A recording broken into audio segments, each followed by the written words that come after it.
America ख़ुद भी अपनी पॉलिसियों के तहत कहीं क्यूबा में फंसेगा, कहीं ये नॉर्दर्न चाइनीज सी में जाकर बबलू भाई के सामने आकर फंस जाएगा। आपको याद है वो निकालें, मैंने आपसे कहा था कि ये दुबई अब वो दुबई नहीं रहेगा। बिजनेसमैन को सिक्योरिटी चाहिए होती है। बिजनेसमैन को अगर पता चल जाए कि इस जगह पे सिक्योरिटी नहीं है, वो वहाँ से भाग जाता है। वॉल स्ट्रीट जर्नल की एक पूरी रिपोर्ट है, मुत्तहिदा अरब अमारात ने अमेरिका से अपनी मईशत के हवाले से क्या बात की है। दुबई की देग इतनी बड़ी है, आपको पता नहीं है कि वहाँ दौलत कितनी, ये दौलत कुछ निकल भी जाएगी ना तो ये वापस खींच लाएंगे इसको। शायद अपने आप को तसल्ली देने के लिए ये बातें कर रहे हो। नहीं, वाकई बहुत बड़ी देग थी, ठीक है, लेकिन वो देग निकल गई। हमला हुआ, 136 ने मुख्तलिफ जगहों पे हमले किए, लोग 600 तो यहूदी कंपनियां भाग गई। ईरान ने मुझे तबाह कर दिया, मेरी मुईशत बचा लो। मुत्तहिदा अरब इमारात ने अमेरिका के सामने हाथ जोड़ दिए। अमेरिका के सामने हाथ क्यों जोड़े, मुईशत को क्या नुकसान पहुंचा और ईरानी हमलों से क्या तबाही मची, इस बारे में आमिर रज़ा से बात करते हैं। आमिर भाई, सीज़ फायर चल रहा है, लेकिन सीज़ फायर से पहले ईरान ने जो मुत्तहिदा अरब इमारात में तबाही मचाई है, उसके बाद इस वक्त मुत्तहिदा अरब इमारात हाथ जोड़े खड़ा है अमेरिका के सामने, मुझे डॉलर दे दो, मेरी मुईशत बचा लो।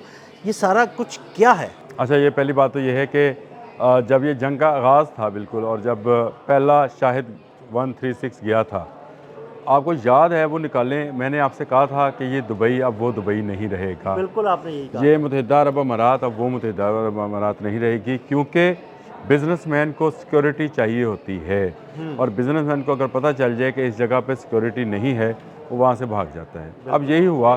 देखिए, ये वॉल स्ट्रीट जर्नल की एक पूरी रिपोर्ट है, और उन्होंने एक नहीं 12 बताया है। उन्होंने बताया कि मुत्तहिदा अरब अमारात ने अमेरिका से अपनी मईशत के हवाले से क्या बात की है।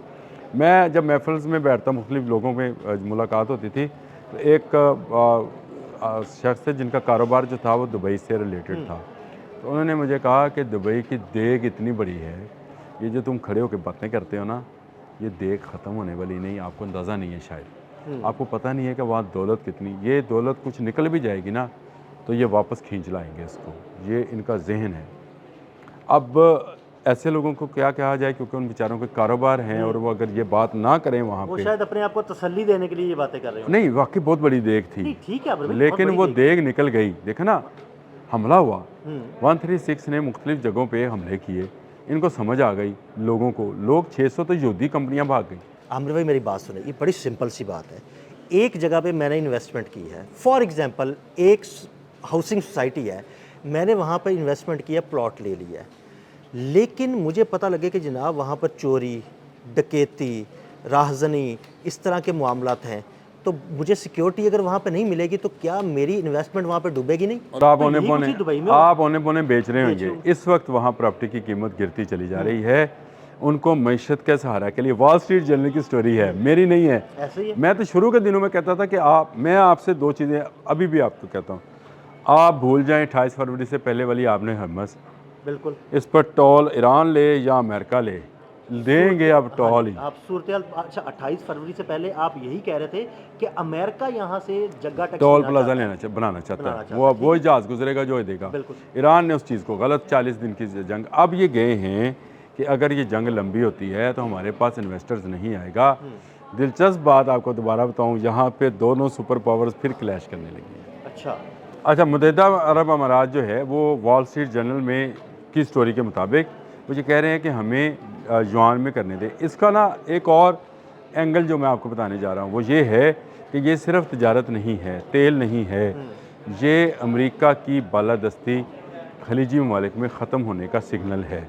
इसकी वजह यह है कि अगर वो अमेरिका से ये बात कह रहे हैं तो किसी वक्त में वो अमेरिका के ख़िलाफ़ ये बात कर जाएंगे, यानी कर गुजरेंगे।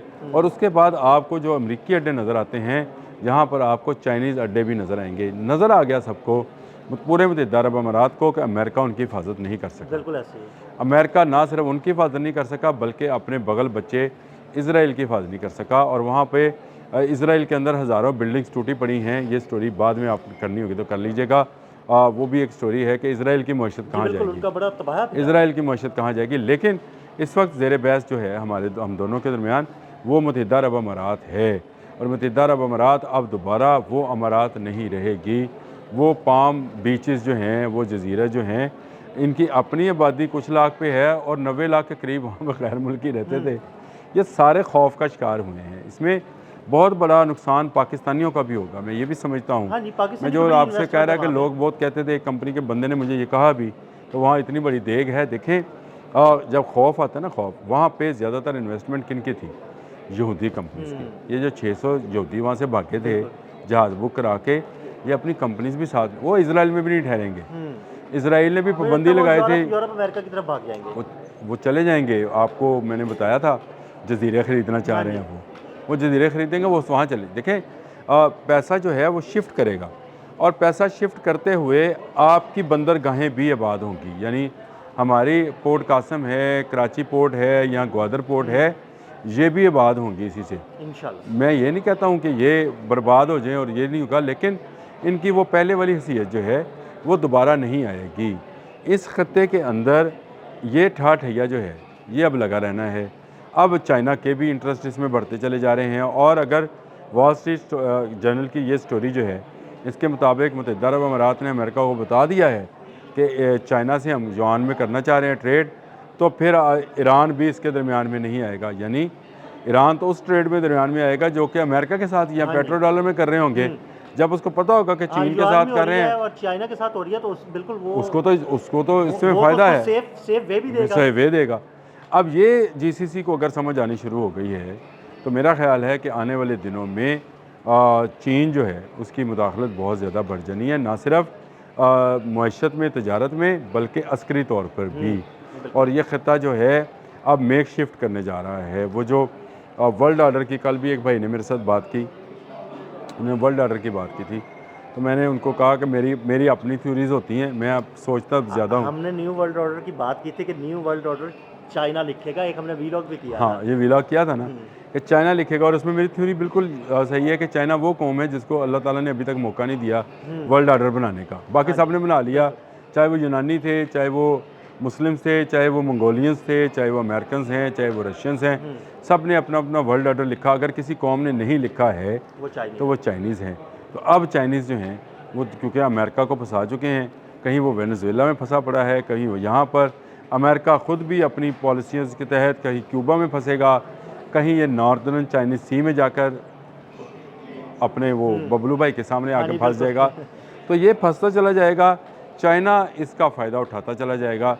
और वॉल स्ट्रीट जर्नल की ये स्टोरी जो है, ये इसकी पूरी अकास है कि चाइना आने वाले दिनों में नया वर्ल्ड ऑर्डर लिखने जा रहा है। बहुत शुक्रिया आमिर भाई। आमिर भाई ने इस सारे मामले पर बड़ी तफसील के साथ रोशनी डाली कि अब खलीज फ़ारस और आबना हुर्मुज़ में पेट्रो डॉलर नहीं, पेट्रो युआन चलेगा। अदील अहमद और आमिर रज़ा को इजाज़त दीजिएगा। अल्लाह हाफ़िज़।